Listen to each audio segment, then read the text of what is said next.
Hello दोस्तों, तो आप सभी का स्वागत है हमारे यूट्यूब चैनल बड़ा कैरियर पर। तो आज हम लोग क्लास 10th देखेंगे इकोनॉमिक्स का ऑब्जेक्टिव फर्स्ट चैप्टर का, जो कि आज टेस्ट हुआ है सैटरडे को 3 फरवरी। वैसे बच्चे जो 2025 में एग्ज़ाम देने वाले हैं, उनका जो बैच स्टार्ट हुआ है 10th का, उनका आज टेस्ट था और उन्हीं का ये सॉल्यूशन मिल रहा है। तो हम लोग इसमें सिर्फ ऑब्जेक्टिव को कवर करेंगे, जो भी हमारा आज ऑब्जेक्टिव टेस्ट हुआ है और सब्जेक्टिव, इसमें हम लोग सिर्फ ऑब्जेक्टिव देखेंगे। तो सबसे पहले इसमें हमारा पहला सवाल आता है, किसने कहा बिहार के विकास के बिना भारत का विकास संभव नहीं है? तो इसका ऑप्शन है 1 डॉक्टर APJ अब्दुल कलाम, दूसरा हमारा ऑप्शन है नरेंद्र मोदी, तीसरा है राजेंद्र प्रसाद और चौथा इनमें से कोई नहीं। तो आंसर हमारा हो जाएगा ए, डॉक्टर APJ अब्दुल कलाम द्वारा ये बात कहा गया कि बिहार के विकास के बिना देश का विकास संभव नहीं है। जब तक बिहार का विकास नहीं होगा तब तक देश का विकास संभव नहीं हो सकता है। निम्न में कौन सा बीमारू राज्य है? बीमारू मतलब हो गया, इसमें बिहार होता है, मध्य प्रदेश होता है, तो बिहार हो गया, मध्य प्रदेश हो गया और राजस्थान हो गया और एक उड़ीसा हो गया, यानी इसमें सभी हो जाएगा। तो इसका आंसर हो जाएगा डी, इनमें से सभी। तो अगर आप लोग डी लगाए हैं तो सही होगा।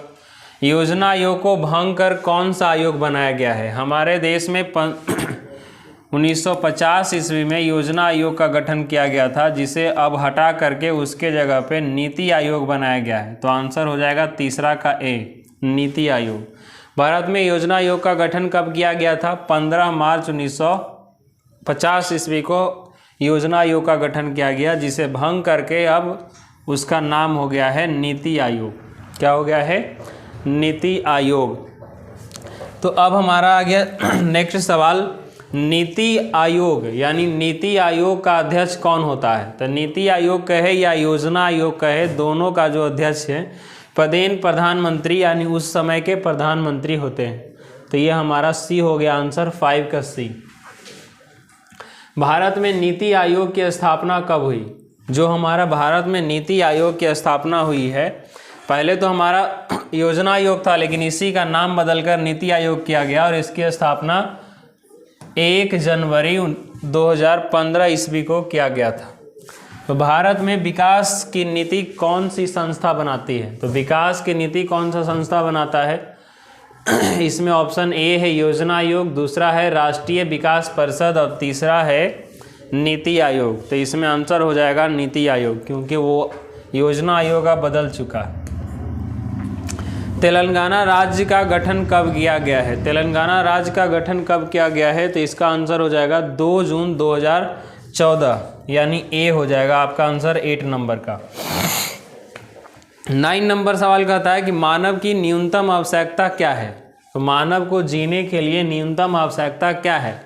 तो न्यूनतम आवश्यकता हो गया, जिसे हम लोग पढ़े हैं, रोटी, कपड़ा और मकान। तो आंसर हमारा इसमें हो जाएगा ए। स्वच्छ भारत मिशन कब प्रारंभ किया गया? तो स्वच्छ भारत मिशन का प्रारंभ किया है 2 अक्टूबर 2011 में, 2 अक्टूबर 2013 या 2 अक्टूबर 2014। तो इसका आंसर हो जाएगा सी, 2 अक्टूबर 2014।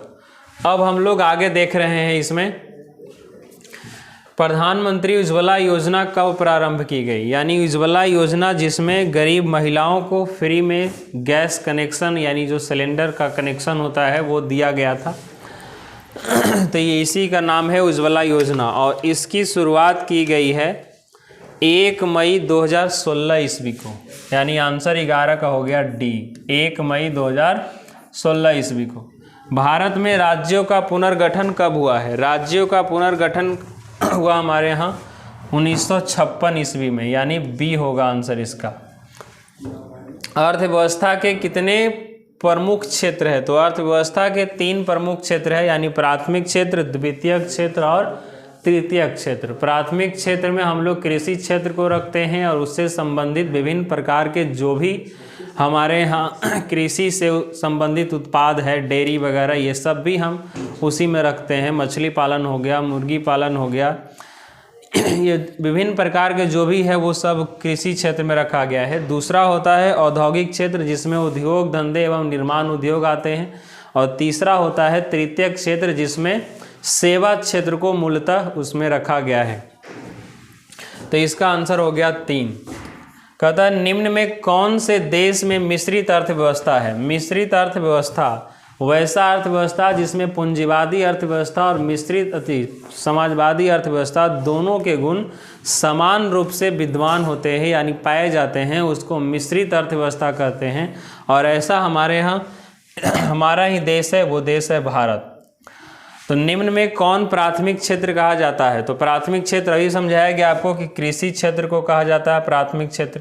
तो 15 का आंसर हो जाएगा बी। 16 कहता है कि भारत में सेवा क्षेत्र को सामान्यतः कितने भागों में बांटा गया है। तो सेवा क्षेत्र को 2 भागों में बांटा गया है, एक सरकारी और दूसरा हो गया गैर सरकारी, यानी प्राइवेट हो गया और एक सरकारी गवर्नमेंट जॉब हो गया और एक सरकारी जॉब हो गया। तो 2 भाग में बांटा गया है। बिहार में पंचायती स्तर पर महिलाओं को आरक्षण कब दिया गया। जो पंचायती राज व्यवस्था है उसमें महिलाओं को आरक्षण कब दिया गया है बिहार में। तो 2006 ईस्वी में। तो आंसर इसका सी हो जाएगा। भारत में राष्ट्रीय आय में किसका सर्वाधिक योगदान होता है। प्राथमिक क्षेत्र का, द्वितीयक क्षेत्र का या तृतीयक क्षेत्र का। तो वर्तमान समय में इसका आंसर हो जाएगा सी, तृतीयक क्षेत्र का, क्योंकि नौकरी से आने वाली आय भी ज़्यादा है, इसलिए इसका आंसर होगा तृतीयक क्षेत्र। अब हमारे पास नेक्स्ट सवाल है 19 नंबर। ये कहता है कि अर्थव्यवस्था आजीविका अर्जन की एक प्रणाली है। यह कथन किसका है। यानी अर्थव्यवस्था आजीविका अर्जन की प्रणाली है, मतलब हमको जीने के लिए जो काम करते हैं उन सभी चीज़ों से ही अर्थव्यवस्था में अपना योगदान देते हैं। ये बात कहा गया है ब्राउन क्रेन्स के द्वारा। तो आंसर इसका हो जाएगा बी। 19 का आंसर होगा बी। आर्थिक क्रियाओं का उद्देश्य होता है। आर्थिक क्रिया यानी वैसा क्रिया जिससे हम काम करके धन की प्राप्ति होती है, अर्थ की प्राप्ति होती है, उन क्रियाओं को ही हम आर्थिक क्रिया कहते हैं। तो इसमें वही बात कहा गया है कि आर्थिक क्रियाओं का उद्देश्य क्या होता है। जीवोपार्जन, मनोरंजन, ए और बी दोनों। तो आर्थिक क्रिया इसका आंसर हो जाएगा 20 का, आपका जीवन का उपार्जन करना, यानी वैसी क्रिया जिसमें हमें धन की प्राप्ति होती है, अर्थ की प्राप्ति होती है, उसे हम आर्थिक क्रिया कहते हैं। भारत की, अब 21 नंबर आ रहे हैं। भारत की आर्थिक व्यवस्था है, कैसा आर्थिक व्यवस्था है। सकल राष्ट्रीय उत्पाद है, प्रति व्यक्ति आय है, या आर्थिक कल्याण के आधार पर है, या इनमें से सभी। तो ये सभी होगा, क्योंकि आर्थिक व्यवस्था होने का मतलब सकल राष्ट्रीय उत्पाद भी हो गया, इसमें प्रति व्यक्ति आय भी बढ़ेगा और कल्याण के लिए भी कुछ योजनाएं लाई जाती है, इसीलिए हम लोग इसको भारत की आर्थिक व्यवस्था सभी हो जाएगा। आर्थिक विकास की व्याख्या के विभिन्न आधार कौन कौन से है। सकल घरेलू उत्पाद, प्रति व्यक्ति आय, आर्थिक कल्याण का आधार क्या है इसमें, आर्थिक कल्याण का आधार। तो इसका आंसर हो जाएगा तीनों, यानी इनमें से सभी। इसका मतलब 22 नंबर ये जो हमारा सवाल है, 22 का आंसर हो जाएगा, नहीं 22 नहीं, 21 का जो हमारा आंसर है वो ए होगा। तो आप लोग इसको सही कर लेंगे। 21 का आंसर ये होगा, सकल राष्ट्रीय उत्पाद है, और 22 का जो हमारा आंसर है वो सभी होगा, यानी डी। 23 कहता है भारत में आर्थिक विकास का मुख्य श्रेय किसको दिया जाता है। तो आर्थिक विकास का जितना भी श्रेय है वो सब के सब नियोजन को दिया जाता है, क्योंकि नियोजनबद्ध तरीके से ही विकास की क्रिया को लागू किया जाता है, इसलिए आर्थिक विकास का श्रेय नियोजन को दिया जाता है। आर्थिक विकास की माप के उचित सूचकांक क्या है। तो आर्थिक विकास के माप का उचित सूचकांक, आर्थिक विकास को मापने के लिए हम राष्ट्रीय आय को भी मापते हैं, प्रति व्यक्ति आय को भी, लेकिन जब उचित सूचकांक की बात करता है तो इसका आंसर होगा प्रति व्यक्ति आय, क्योंकि जब प्रति व्यक्ति आय बढ़ेगा तो लोगों का जीवन स्तर ऊंचा होगा, अर्थात रहन सहन खान पान बदलेगा, इसलिए हम इसको उचित सूचकांक मानते हैं। तो 24 का आंसर हमारा हो गया बी नंबर, प्रति व्यक्ति आय। 25 नंबर क्या कहता है कि बिहार में मानव विकास को कौन सा रूप दिया गया है। जन आंदोलन, इसका आंसर हमारा हो जाएगा 25 का ए, जन आंदोलन का इसको रूप दिया गया है। बिहार में किसकी प्रधानता है, उद्योग की, पशुपालन की, या खनिज की, या कृषि की। तो कृषि, बिहार एक कृषि प्रधान राज्य है, जहाँ के अधिकांश लोग यानी अधिकांश जनसंख्या जो है वो कृषि पर निर्भर करती है और कृषि कार्य में संलग्न है, इसलिए हम लोग कृषि को देखेंगे। इनमें कौन आधारभूत संरचना नहीं है? आधारभूत संरचना कहने का मतलब है आधारभूत संरचना जिसमें सड़क मार्ग, रेल मार्ग, डाक तार, वायु मार्ग, जल मार्ग, बिजली, पानी, ये सब की सुविधा, ये सब आधारभूत संरचना में आता है। लेकिन उद्योग जो है वो आधारभूत संरचना में नहीं आता है, इसलिए हमारा इसका आंसर ए हो गया। तो 26 का ए हो गया। इनमें कौन आधारभूत संरचना नहीं है? 26 का तो डी हम लोग लगा चुके हैं। 27 का ए हो गया, उद्योग। अब 28 कहता है कि प्रथम मानव विकास रिपोर्ट किसके निर्देशन पर तैयार की गई थी? यानी जो मानव विकास रिपोर्ट है, ह्यूमन डेवलपमेंट रिपोर्ट जो है वो किसके निर्देशन में तैयार की गई थी? यहाँ पे अभिजीत विनायक बनर्जी हैं, आत्मर्य सेन हैं, महबूब उल हक के द्वारा ये काम किया गया था, यानी उन्हीं के निर्देशन में प्रथम मानव विकास रिपोर्ट तैयार किया गया था, इसलिए 28 का आंसर हो जाएगा सी। भारत का कौन सा आर्थिक क्षेत्र सबसे बड़ा है? इसमें कहता है 29 नंबर में कि भारत का कौन सा आर्थिक क्षेत्र सबसे बड़ा है? तो सबसे बड़ा वर्तमान समय में तो कृषि थी, सेवा क्षेत्र ही है जो भी बहुत बड़ा है, यानी इसमें बहुत सारे लोग रोजगार यानी सेवा नौकरी करते हैं। किस क्षेत्र को द्वितीयक क्षेत्र कहा जाता है? तो द्वितीयक क्षेत्र औद्योगिक क्षेत्र को कहा जाता है और प्राथमिक क्षेत्र कृषि क्षेत्र को और सेवा क्षेत्र को तृतीयक क्षेत्र। तो द्वितीयक क्षेत्र हमारा हो गया औद्योगिक क्षेत्र। भारत की जनसंख्या 2011 की जनगणना के अनुसार कितनी है? तो 121.2 करोड़ माना गया है, यानी 31 का हमारा आंसर हो गया सी। तो वर्तमान समय में साक्षरता दर कितना प्रतिशत है? साक्षरता पूछ रहा है वर्तमान समय में, तो वर्तमान समय में हमारा जो साक्षरता है वो है 73.39%। अब कहता है कि बिहार प्रांत का गठन कब हुआ है? तो बिहार का गठन हुआ है 22 मार्च 1912 ईस्वी को। इसीलिए हम लोग 22 और 23 मार्च को बिहार स्थापना दिवस मनाते हैं। तो बिहार दिवस कब मनाया जाता है? तो 22 मार्च आप कह सकते हैं या 23 मार्च। 22 से 23 मार्च तक हम लोग बिहार के स्थापना दिवस को मनाते हैं। अब इसी के साथ हमारा 33 नंबर हो गया सवाल। तो अब हम लोग आते हैं 34 नंबर में। 34 नंबर कहता है कि बिहार राज्य में लोगों की आजीविका का मुख्य आधार क्या है? यहाँ के लोग जीवन जी रहे हैं, आजीविका के लिए, जीने के लिए क्या काम करते हैं? तो उसका मुख्य आधार है कृषि। तो आंसर हो जाएगा 34 का बी, कृषि। लघु। अब आते हैं 35। कहता है राष्ट्रीय विकास परिषद का अध्यक्ष कौन होता है? राष्ट्रीय विकास परिषद का अध्यक्ष होते हैं हमारे प्रधानमंत्री। तो आंसर हो गया इनका 35 का बी। किस आधुनिक यंत्र के आगमन के बाद सूचना, शिक्षा एवं ज्ञान सर्वसुलभ हो गया? सर्वसुलभ मतलब आसान हो गया। किसके विकास होने से जो हमारा जीवन है वो शिक्षा हो या फिर हम कह सकते हैं सूचना हो, वो आसान हो गया? तो ये है हमारा कंप्यूटर के आने से। तो हमारा आंसर हो जाएगा कंप्यूटर। कुछ लोग मोबाइल समझेंगे, लेकिन मोबाइल से हम वो सभी क्रियाएं नहीं कर पाएंगे जो कंप्यूटर से कर सकते हैं। इसलिए कंप्यूटर जो है उसके आने से बहुत सारा चीज़ जो है वो सर्वसुलभ हो गया, आसानी से उपलब्ध हो गया। और तो अब हम लोग आते हैं 37 में। वर्तमान समय में विश्व व्यापार संगठन के कुल कितने सदस्य हैं? तो व्यापार संगठन जो है यानी WTO, वर्ल्ड ट्रेड ऑर्गेनाइजेशन जो है वही कह रहा है इसमें वर्तमान विश्व व्यापार संगठन। तो ये हमारा हो गया 164 देश इसमें हैं। तो ये ध्यान रखिएगा कि WTO, वर्ल्ड ट्रेड ऑर्गेनाइजेशन के जो वर्तमान समय में हमारे अध्यक्ष है वो कितने सदस्य हैं? वो कितने हैं? 164 हैं। तो आप इसका आंसर लगा लेंगे 37 का सी हो जाएगा। 38 कहता है कि व्यवसायी बैंकों का राष्ट्रीयकरण कब किया गया? तो व्यवसायी बैंकों का जो राष्ट्रीयकरण है 38 नंबर, वो कब किया गया है? 1969 ईस्वी में किया गया था। गरीबी रेखा के नीचे रहने वाले शहरी लोगों की कैलोरी की मात्रा क्या है? तो गरीबी रेखा यानी जो हम लोग कहते हैं BPL,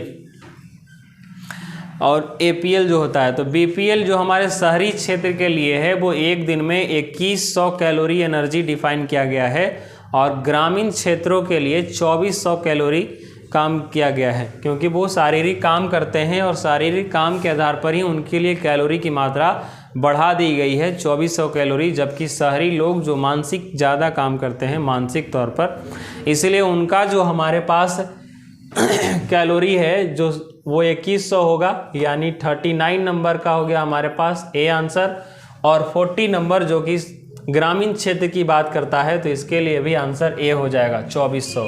जनसंख्या वृद्धि से आर्थिक विकास की गति क्या होती है? हम लोग पढ़े ही हैं पिछले क्लास में कि जनसंख्या वृद्धि, जनसंख्या नियंत्रण हर एक देश हर एक राज्य के लिए भी एक आवश्यक है। जनसंख्या बढ़ने से कोई भी विकास मंद हो जाता है, कम हो जाता है, तीव्र नहीं हो सकता है, क्योंकि हमारे पास जनसंख्या बढ़ रहा है लेकिन जो भूमि है, जो संसाधन है वो सब सीमित है। इसलिए जनसंख्या बढ़ने से कोई भी विकास क्या हो जाएगी? मंद हो जाएगी। तो 41 का आंसर हो गया आपका बी। कहता है मानव विकास सूचकांक में भारत का स्थान क्या है? मानव विकास सूचकांक ह्यूमन डेवलपमेंट इंडेक्स HDI जो आपको बताया गया है HDI human development index, human development index में कहता है कि भारत का स्थान क्या है? 42। तो इसमें हम लोग का विकास स्थान है 126, जो कि एकदम निहायती बकवास है। ह्यूमन डेवलपमेंट इंडेक्स में ही हमारा देश 126 नंबर पर है, सोच सकते हैं आप। चलिए कोई बात नहीं, आगे आते हैं 33 यानी 43 पर। शिक्षक द्वारा अपने पुत्र को पढ़ाना कौन सी क्रिया है? कहता है एक शिक्षक अपने पुत्र को पढ़ाता है, एक शिक्षक दूसरे को पढ़ाएगा तो उसके बदले उसको पेमेंट मिलेगा, पैसा मिल सकता है, आर्थिक संपत्ति मिल रहा है, अर्थ मिल रहा है, पूंजी मिल रहा है। लेकिन जब वो अपने पुत्र को पढ़ाएगा तब वो उससे कोई आर्थिक अर्थ की कमाई नहीं होगी, इसलिए उसको हम लोग अनार्थिक क्रिया कहेंगे। तो 43 का आंसर हो जाएगा बी। हम समझ रहे हैं कि इसमें थोड़ा हो सकता है दिक्कत, बहुत नज़दीक नज़दीक है, अगली बार से ये सबको थोड़ा दूर दूर पर कर दिया जाएगा। अब आते हैं 44 नंबर सवाल। कहता है इनमें से कौन भारत सरकार का केंद्रीय बैंक है?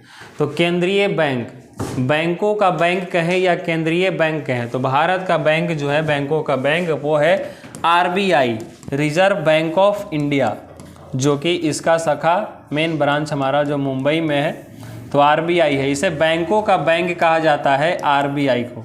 तो आप ध्यान रखेंगे रिजर्व बैंक ऑफ इंडिया। तो सेंट्रल बैंक नहीं होगा, बी भी नहीं होगा, सी होगा हमारा answer, reserve bank of India. ठीक है।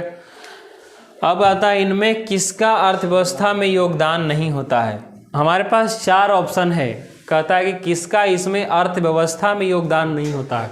कृषि का, उद्योग का, बैंक का या काला बाजारी? काला बाजारी का कोई अर्थव्यवस्था में योगदान नहीं होता है, क्योंकि उसका नाम ही है काला बाजारी, जो कि गुप्त रूप से चोरी चुपके से किया जाता है, जो जिस पर नज़र नहीं जाती है, इसलिए उसका हमारे अर्थव्यवस्था में कोई योगदान नहीं है। तो हम इसका आंसर करेंगे 45 का डी, काला बाजारी। समावेशी विकास में जीवन स्तर ऊंचा होता है। समावेशी विकास क्या होता है?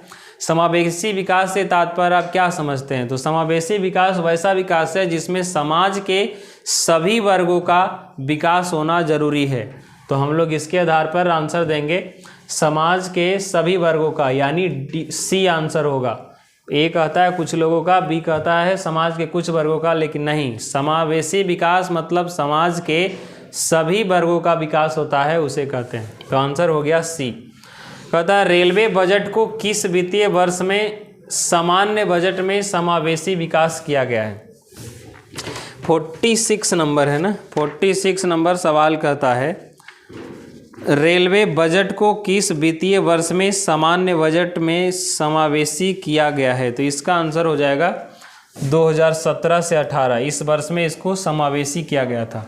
12वीं पंचवर्षीय योजना की अवधि क्या है? तो इसका अवधि जो हम लोग का है 2012 से 17 है। पंचवर्षीय योजना मतलब 5 वर्ष की योजना होती है, जो कि पहले योजना आयोग बनाता था, अब उसको नीति आयोग बनाता है। और पहली पंचवर्षीय योजना 1951 से 1956 में लागू की गई थी, और उसी आधार पर जो हमारा 12वीं पंचवर्षीय योजना है वो 2012 से 17 तक चली। तो 48 का हो गया ए आंसर। 49 कहता है कि सामान्यतः किसी देश के विकास का स्तर किस आधार पर निर्धारित किया जाता है? प्रति व्यक्ति आय, साक्षरता, स्वास्थ्य की स्थिति या इनमें से सभी? तो इसका आंसर हो जाएगा सभी। किसी देश का विकास तभी होगा जब वहाँ के प्रति व्यक्ति आय, साक्षरता यानी शिक्षा और स्वास्थ्य की स्थिति बढ़ती है। प्रति व्यक्ति आय बढ़ने से कोई देश विकसित नहीं हो जाता है जब तक कि वहाँ स्वास्थ्य, शिक्षा, इन सभी चीज़ों का स्तर ऊंचा ना हो। बिहार की जनसंख्या 2011 की जनगणना के अनुसार कितनी थी? तो बिहार की जनसंख्या 2011 के जनगणना के अनुसार 10 करोड़ के आसपास थी, यानी 10,38,04,637, यानी इसका आंसर हमारा हो जाएगा सी। बिहार में विकास में एक बहुत बड़ा बाधा है। बिहार के विकास में सबसे बड़ा बाधा क्या है? तो वो है कोसी नदी, जिसे बिहार का शोक कहा जाता है, और उससे बाढ़ आने से बिहार का जो उत्तरी भाग है यानी उत्तरी बिहार है वो पूरा बिहार डूब जाता है। तो हम लोग उसको कहते हैं बिहार का शोक। तो बिहार का शोक किस नदी को कहा जाता है? कोसी नदी को, आप याद रखेंगे। तो इसमें हमारा आंसर हो जाएगा बाढ़। बाढ़ से निजात पाना तभी बिहार का विकास संभव है।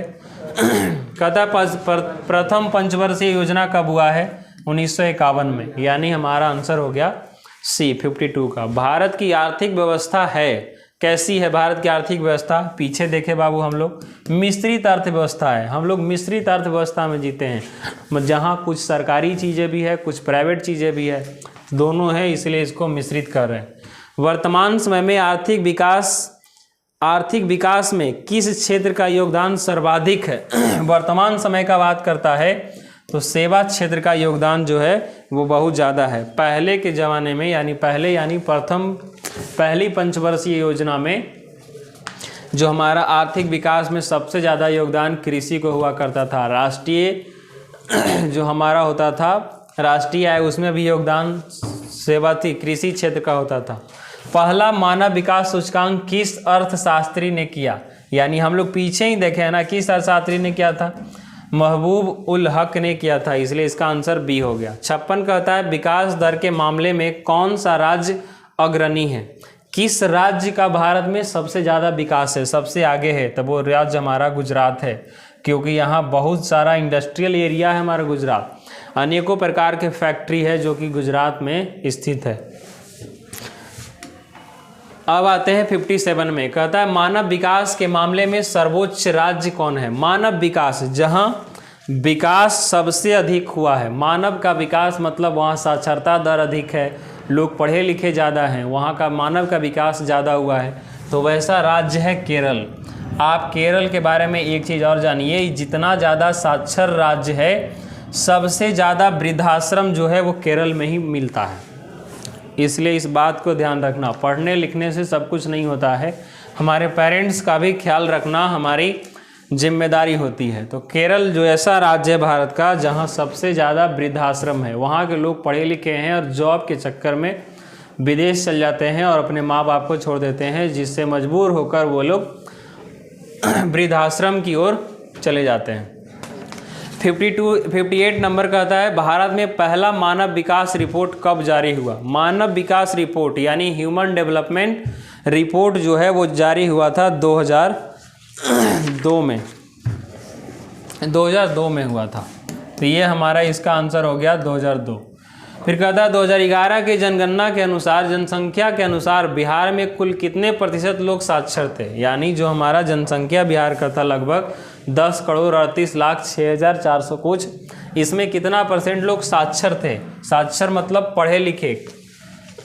पढ़े लिखे लोगों की संख्या हमारे पास उस समय थी 63.82%। बिहार में सबसे अधिक जनसंख्या वाला जिला कौन है? तो पटना। पटना हमारा सबसे अधिक जनसंख्या वाला जिला है, जहां बहुत ज़्यादा जनसंख्या रहती है।